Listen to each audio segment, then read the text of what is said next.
After hours of searching, Pope County Sheriff's deputies find their man, an inmate who escaped from the detention center this morning. Good evening, I'm Suzanne Bruner. Fox 16's Melissa Schroeder talked with concerned people in the community about this escape and many others in central Arkansas the past few weeks. Melissa?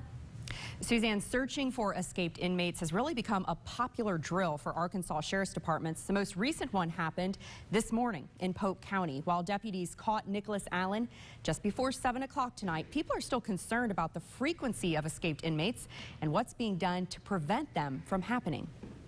It's never good for anybody to escape, especially if it keeps happening. It is happening a lot, and I definitely would like for it to happen less. People in Pope County are a bit baffled. I don't know what's going on over there.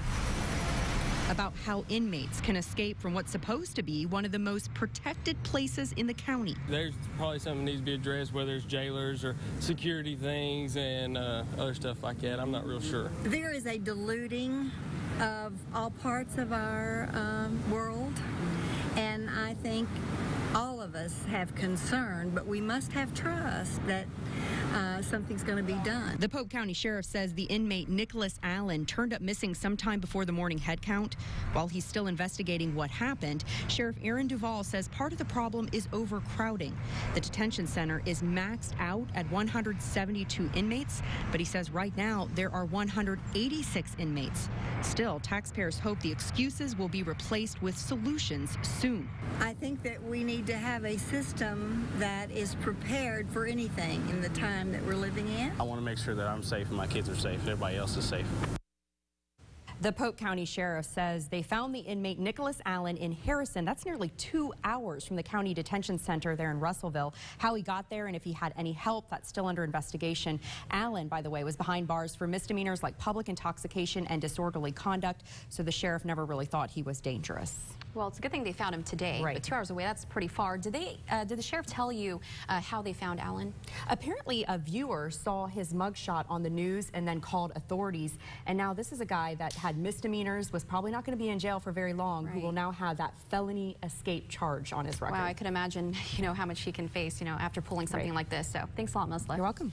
And here's your Fox 16 bottom line on this story. Within the last few months, there's been at least 10 inmates to escape from Arkansas's prisons. 3 inmates overpowered and injured a jailer in March before escaping from a Dardanelle jail. The escape shut down the prison for months. In July, 2 inmates escaped from a Jackson County prison, and last week 3 inmates escaped from Faulkner County. But one of the most notable prison escapes happened in July. Derek Estelle is seen crawling through a prison window and then running out with a prison guard trailing right behind him. Authorities captured Estelle in Florida yesterday. On Monday, the Garland County Sheriff's Office will decide when to extradite Estelle and his girlfriend, Tamara Upshaw, back to Arkansas. Now, weather to plan your day with Fox 16 meteorologist Natalie Walters. Hot and humid conditions sticking around for us here today. This is a look at what we saw for us here. 90 Mountain Home, 91 Clinton, 93 Little Rock. Now, it probably felt hotter than that today because it actually did. We had those feels like temperatures right about the triple-digit mark for today, so hopefully you were keeping yourself cool.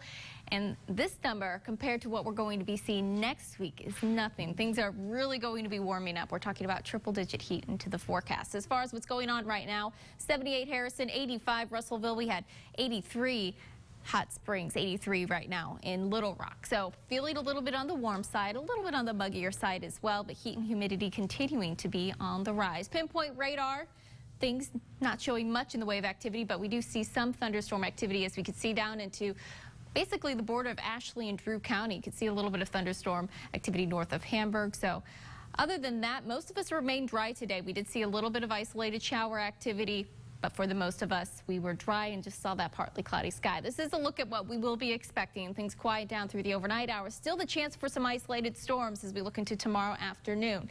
Mainly a pop-up shower, thunderstorm, nothing again widespread. Things calm down as we look into your Monday afternoon. Maybe an isolated storm, but I'm keeping those rain chances at 0. This is a look at what we are waking up to tomorrow. Starting off the day in the 70s, back up into the upper 80s as we look into around noontime. So heating up quickly by tomorrow. So the heat continuing on, isolated showers, maybe a thunderstorm for tomorrow, but then those rain chances really go down after that. hotter next week, even hotter than what we're seeing right now. We're talking typical August heat returning into the region. I'll let you know how hot our temperatures are going to get coming up in just a little bit. Suzanne? Sounds good. Thanks a lot, Natalie. Highway officials plan to have work crews out on the Arkansas River on Monday. They will assess damage to protective cells at the I-30 and Clinton pedestrian bridges. The cells were struck by barges being pushed by a tugboat late Friday evening. Fox 16's Drew Petrimo speaking with eyewitnesses today. He joins us live in the studio. Drew? Suzanne, witnesses say the sound of metal scraping against metal was as loud as thunder. One of the witnesses was a young boy who was staying with his grandparents at an RV park along the Arkansas River. After it happened, the boy grabbed his grandmother's cell phone and started shooting some video. In the background of the video, you can see the barges. There were 12 of them in all floating down the river. The boy's grandmother says the barges were slamming into each other as they floated down the river. This just explosion of water came up between the two rows of barges. Highway officials say the barges hit protective cells made of steel and filled with gravel and sand, but did not damage the bridge structures themselves. Still, heavy bridge workers will be out on the river Monday to determine if any repairs need to be made to those cells. Now, thankfully, no one was injured during this incident, but traffic was backed up very bad on I-30 last night. So it was a very frustrating time for some drivers. Yeah, it was definitely affecting a lot of drivers out there, Drew. Now, do we know if the driver of the tugboat that was pushing these barges be in any trouble? Well, I did speak with a lieutenant at the Coast Guard. That is the agency that is conducting the investigation. He said they are in the process of collecting all the investigative information that they need, also interviewing the captain of that tugboat. Right now, he said they cannot comment on whether or not that tugboat captain will, in fact, face charges. But, of course, we'll keep on this and let you know what happens. Sounds good. Drew Petrimo, thanks for that report. U.S. Marshals need your help tonight tracking down another suspect in this week's Arkansas's Most Wanted. Take a good look at Melvin Hernandez. He's wanted by U.S. Marshals for first-degree murder and battery. If you know where he might be, you can email us at mostwanted@fox16.com, or you can also call U.S. Marshals at 877-WANTED-2, that number on your screen. For a full list of Arkansas's Most Wanted, head to our website. That's fox16.com. A Hot Springs man arrested for calling 911 and reporting his girlfriend was being mean to him. Garland County Sheriff's deputies arrested 46-year-old Bruce Luton on Wednesday. According to the report, Luton called 911, used a false name, and said he had been stabbed because he wanted to get his girlfriend in trouble for being mean to him. Luton was charged with a parole violation and filing a false report. The Florida boy who is battling a rare brain-eating infection died this afternoon. 12-year-old Zachary Reyna passed away at Children's Hospital in Miami. His father announced Zachary's death in a Facebook posting. Zachary contracted a rare infection from a brain-eating amoeba, which is found in warm, fresh water such as lakes, canals, and ponds. The family said he'd been playing in a water-filled ditch near his home right before becoming ill. And several of you showing support for an Arkansas teen battling parasitic meningitis, posting pictures of cartwheels. Fox 16's Hubert Tate promised Kaylee Hardig he would do a cartwheel for her once her feeding tube was removed.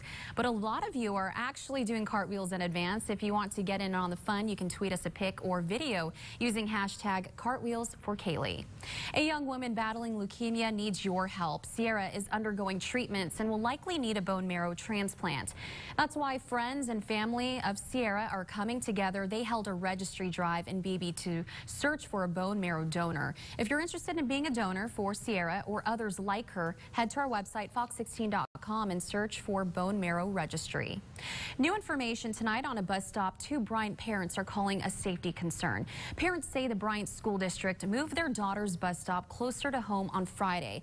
I was actually with the girls on Wednesday when they had to walk a little more than a mile just to get home from their bus stop. Parents told me they worried for their girls' safety walking alone, and especially in the heat. The district said they weren't aware of how far the bus stop was from the girls' house. Only 8 weeks left to sign up for Arkansas's Race for the Cure, one of the largest races in the U.S. to raise money for breast cancer research. The kickoff party at the promenade at Chenal had dozens signing up to run next to a pink fire truck And of course, that got a lot of attention there. There was food, music, and games.